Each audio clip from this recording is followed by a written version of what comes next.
Hello hello hello hello, সবাইকে নমস্কার। যারা রয়েছেন তাদের সবাইকে একটা আজকে দিনই মানে দুর্দান্ত জিনিস বলবো, জাতীয় ডিজে পুরস্কার পাবলিক স্পিকার বাহিনী সম্বন্ধে আজকে একটু বলতে চাই। বন্ধুরা, পৃথিবীতে কিছু মানুষ আছে যারা মনে করে আমার মোবাইল মানে আমার গান, আমার গান মানে আমারই গান, তাই পুরো পৃথিবীরও গান সবাইকে শুনতে হবে। আপনি ট্রেনে বসে আছেন, বয়ে গেছে জানালার বাইরে তাকে জীবনের অর্থ খুঁজছেন, অথবা হঠাৎ পাশ করে হল টিপি টিপি বর্ষা পানি এমন ভলিউমে বাজতে শুরু করলো যে মনে হবে ট্রেনে না দিয়ে ডিজে গাড়িতে উঠেছেন। এই মানুষগুলো কিন্তু খুবই দয়ালু, কারণ তারা একা গান শুনতে একদম পছন্দ করেন না। তারা বিশ্বাস করে যা আমি পাবো তা জোর করে সবাইকে দেবো, আপনি না চাইলেও কি হবে।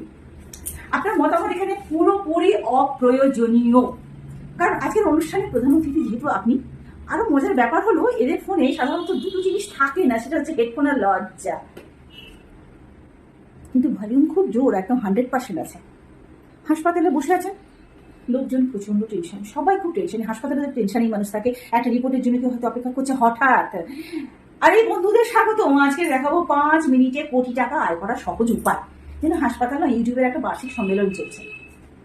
আর ভিডিও কল, ওফ, সেটা তো আন্তর্জাতিক সম্প্রচার। হ্যালো, শুনতে পাচ্ছিস ভাই? উনি শুনতে পাক আর না পান, পুরো বাস শুনতে পাচ্ছে, পুরো হাসপাতাল, পুরো ট্রেন, পুরো সমস্ত জায়গাতে শুনতে পাচ্ছে। একদিন তো ফোনে ঝগড়াই করছিল, 15 মিনিট পর বাসে সবাই জানে তার যেহেতু ভাইয়ের বউয়ের মাসির সঙ্গে জমি নিয়ে কি সমস্যা চলছে এবং বাড়িতে পালিয়েছে। এত ডিটেলস সিআইডিও হয়তো জানে না, কিন্তু কেউ জানে না, যেন আপনি ঠিক জেনে যাবেন। মানে একটু আসতে বলবেন। সঙ্গে সঙ্গে এমন চেহারা, আপনি যেন রবীন্দ্রসঙ্গীত নিষিদ্ধ করার দাবি করেছেন, নজরুলগীতি বন্ধ, সমস্ত ক্লাসিক্যাল সব বন্ধ। বন্ধুরা, একটা সুখবর দিই আপনাদেরকে, বলছি যাদের কাছে ফোনটা রয়েছে। বিজ্ঞানীরা অনেক আগে একটা যুগান্তকারী জিনিস আবিষ্কার করেছেন, তার নাম কিন্তু হেডফোন। এটা কানে লাগালে আপনি শুনবেন, শুধুমাত্র আপনি, মানে আপনিই শুনবেন।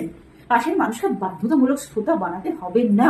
মনে রাখবেন, পাবলিক প্লেসে জোরে স্পিকার বানানো যায় না। গান শোনানো তো একদমই ঠিক না। সিরিয়াসলি, মানুষের ধৈর্যের পরীক্ষা নেওয়া, এটা মানে এই ধরনের পরীক্ষাটা নেওয়াটাকে একটা বিশাল বড় অপরাধ হিসেবে ধরা হয়। সভ্য মানুষ নিজের গান নিজেই শোনে, অসভ্য মানুষ যারা হয় তারা পুরো বাসকে নিজের ফ্যান ক্লাব মনে করে।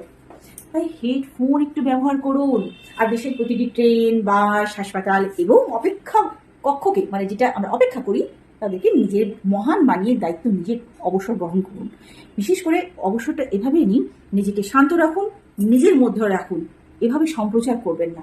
যেটা নিজে ভালোবাসেন, সেটা যে অন্য কাউকে ডিস্টার্ব করছে না, সেটা আপনি কি জানেন? আপনি জানেন, নিশ্চয়ই জানেন। ধরুন আপনার যেটা ভালো লাগছে, সেটা ভালো লাগছে না, সেটা যদি আপনার পাশে কানের পাশে কেউ প্যাঁ প্যাঁ করে বাজাতে শুরু করে, আপনার ভালো লাগবে? লাগবে না, না। তাই হেডফোনটা ইউজ করা শুরু করুন। ওকে?